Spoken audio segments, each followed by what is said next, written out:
Bienvenidos. El día de hoy vamos a presentar nuestro tema acerca de los cambios de estado en la materia. Para eso recuerden tomar nota de aquellos aspectos más importantes, además de repetir este video la cantidad de veces que consideren necesario. No siendo más las recomendaciones, bienvenidos. Recordemos que la clase pasada presentamos acerca de la diferencia entre temperatura y calor, entendiendo que la temperatura era la capacidad de un cuerpo para ceder o absorber, digamos, energía, mientras que el calor es la cantidad de energía que tiene un cuerpo. También veíamos acerca de la propagación del calor, que se realiza por medio de tres formas principales en las que encontramos la radiación, como cuando tomamos el sol en la playa. Teníamos también la relacionada por conducción, que es cuando el calor viaja de la fuente principal hacia el extremo del objeto que es metálico, y veíamos también la convección, que ocurre cuando las moléculas se mueven de un lugar frío a uno caliente y viceversa. Con eso claro, entonces damos el ingreso pues al tema de los cambios de estado, que tienen que ver con el paso de una sustancia de un estado de agregación a otro. Es decir, que vamos a tener el cambio, por ejemplo, de una sustancia que estaba sólida y pasa a líquido, que estaba en líquido y pasa a gaseoso, entre otros. Los cambios de estado de la materia dependen del aumento o disminución de energía que tiene esta sustancia y se presentan en diferentes tipos que los vamos a ver en este video. Uno de ellos es la fusión, que es el paso de una sustancia de estado sólido a estado líquido y se caracteriza porque hay un alto incremento en el calor que recibe esta sustancia en estado sólido. Un ejemplo lo podemos ver al inferior de sus pantallas, donde vemos una imagen de un cubito de hielo que recibe en exceso sol, y pues esas moléculas se van transformando a estado líquido. La acción del calor del sol en el cubo de hielo lo que hace es que las moléculas que permitieron la formación de ese estado sólido, es decir, que esas moléculas que estaban tan unidas, por la acción del calor se separen un poco más y entonces se transforman en estado líquido. Por ejemplo, lo tenemos con la solidificación y es lo inverso al caso anterior, que era la fusión, pues este es el paso de una sustancia líquida a una sólida y se caracteriza porque hay una baja temperatura o una baja cantidad de energía. Entonces, en un contexto cotidiano se observa cuando llenamos las cubetas de hielo con agua en estado líquido y después de pasadas unas horas en el refrigerador, estas toman el estado de agregación sólido. El tercer caso que tenemos es la vaporización y, como su mismo nombre lo indica, es la generación de vapor, el vapor en su estado de agregación gaseoso. Es decir, que la vaporización es el paso de una sustancia líquida a una gaseosa y se caracteriza porque puede ocurrir dos formas de este fenómeno. La vaporización puede ocurrir a través de la evaporación o de la ebullición. En el caso de la evaporación, esta solamente afecta la superficie del líquido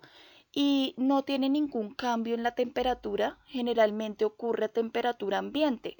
Un ejemplo de la evaporación se produce cuando dejamos durante un largo periodo de tiempo un vaso con agua y después de ese tiempo, entonces el vaso con agua va perdiendo la cantidad de agua. Algunas personas lo atribuyen a algo sobrenatural, algunos mitos como que de pronto un alma o un ser de otra naturaleza tomó agua durante la noche y que por eso el volumen del agua disminuyó, pero en realidad hace parte de un proceso químico y físico de la evaporación, donde las moléculas en la parte superficial del vaso de agua, al estar en contacto con el aire, pues se separaron transformándose en gas, y por eso pasado un tiempo vemos que esas moléculas pasaron de líquido a gas. La segunda forma de vaporización la tenemos por medio de la ebullición y esta sí afecta a todo el líquido. Se presenta cuando hay un aumento de energía en las moléculas del líquido, como lo vemos en este ejemplo de una olla hirviendo, con agua hirviendo, y se presenta porque todas las moléculas presentan una alta cantidad de energía en donde van a transformarse del estado líquido al estado gaseoso a medida que la temperatura aumenta. El siguiente ejemplo que tenemos es la licuación y es el paso de un gas a sólido sin necesidad de pasar por otro estado como el sólido, sino que hay una transformación directa. Esto no depende tanto de la temperatura, sino más bien de la presión.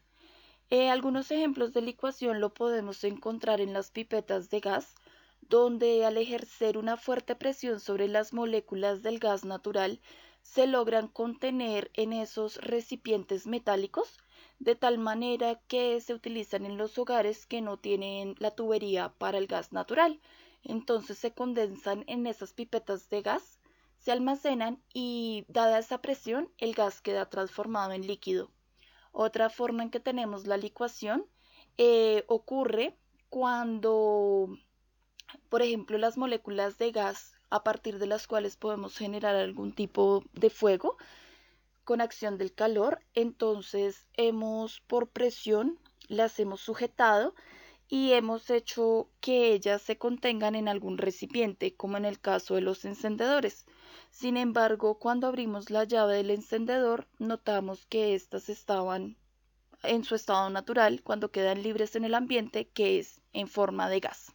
Entonces la licuación, a pesar de que es algo poco conocido, sí lo encontramos en nuestra vida cotidiana a partir de la compresión del gas por las pipetas de gas para mucha gente en el caso de cocinar, en el caso de los encendedores, donde el gas ha sido presionadas sus moléculas para que entren en un contenedor y una vez que abrimos la llavecita del encendedor, pues estas moléculas se liberan en su estado original, que era el gas, y también las podemos observar en los procesos para ayuda de respiración artificial, como son las balas de oxígeno que se emplean en los hospitales cuando una persona tiene una deficiencia o baja capacidad respiratoria. Entonces las moléculas de gas se someten a gran presión, a gran fuerza, para colocarlas en esas pipetas de oxígeno, en esas balas de oxígeno, y al intentar colocar todas esas moléculas de oxígeno en un recipiente, pues inmediatamente pasan de su estado gas a líquido. El proceso de la sublimación, que es el paso de gas a sólido, pero que también se puede presentar de forma inversa, a la cual conocemos como sublimación regresiva. Este cambio de estado no depende de la temperatura, sino que, como lo mencionábamos anteriormente, también depende de la presión. Algunos ejemplos entonces de la sublimación la tenemos en la formación de nieve. Ese es un ejemplo de sublimación regresiva. El vapor de agua que está en las nubes, es decir, el vapor de agua que está en su estado gaseoso, como su nombre lo indica, pues por bajas temperaturas cae la precipitación en estado sólido por medio de la nieve. Y un ejemplo de la sublimación no regresiva se puede encontrar cuando se hace algún ejercicio de producir fuego, especialmente en las chimeneas, y esas pequeñas partículas que se liberan en el ambiente producto de la quema de la madera, a lo cual se le conoce como hollín, entonces viajan por el conducto en forma gaseosa, viajan por el conducto de extracción de la chimenea, pero a medida que ellas viajan se van enfriando, entonces quedan por las paredes de la chimenea en una apariencia de ceniza, que sería el estado sólido de esas moléculas iniciales de hollín que viajaron y se desprendieron de la quema para producir el fuego dentro de una chimenea. Hasta aquí pues presentamos todos los casos de los cambios de estado de la materia. Recuerden que en su plataforma institucional tendrán acceso al taller Es un taller que nuevamente les recuerdo, no tiene límite de tiempo y estará habilitado hasta el día viernes para su resolución. De esta manera podrán observar con detalle nuevamente este video, repasar los temas que consideren necesarios y posteriormente presentarlo. Gracias por su atención y nos vemos en una próxima ocasión.